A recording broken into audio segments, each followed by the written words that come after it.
Vamos agora mudar de assunto, e é um destaque que o Theo Cury traz para a gente do que está acontecendo agora. A Força Aérea Brasileira apura o problema ocorrido no avião que trazia o presidente Lula de volta ao Brasil depois de uma viagem ao México.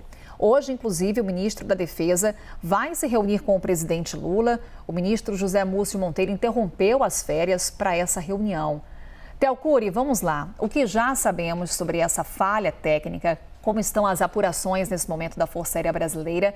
E qual que é o clima entre os integrantes do governo depois da pane que a gente acompanhou, dessa falha técnica que a gente acompanhou? Olha, Carol, obviamente houve um desconforto por conta da situação que essa comitiva presidencial que voltava do México vivenciou, né? Depois de a aeronave ter por mais de 4 horas e meia, ter de circular, voar em círculos até que o combustível fosse queimado a ponto de conseguir liberar o peso e ter o peso necessário para pousar em segurança no próprio aeroporto do México, de onde a aeronave havia decolado instantes antes. Então, houve, obviamente, um desconforto que foi expresso nos bastidores pelos integrantes desse voo e dessa comitiva presidencial, inclusive em conversa essas pessoas com a Renata Varandas e com a Basília Rodrigues, que publicaram uma reportagem na CNN mostrando os detalhes dessa tensão, desconforto e também da bronca que foi dada pelo presidente Lula e do pedido de desculpas aos integrantes por conta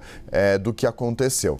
Diante disso, obviamente, aumenta a pressão para que haja, e a discussão, junto com a pressão, para que haja uma conversa, uma negociação para uma possível troca de aeronave, para trocar o Aerolula que está em vigor, está voando desde 2005. São 2 aeronaves, o VC-1 e o VC-2, que estão em atividade desde 2005. Elas alcançaram, Carol, a metade da vida útil de uma aeronave, que obviamente depende de vários fatores, da quantidade de voos, da quantidade de missões de passageiros que transportam, enfim, uma série de fatores, inclusive de manutenção, ditam qual que vai ser a vida útil de uma aeronave.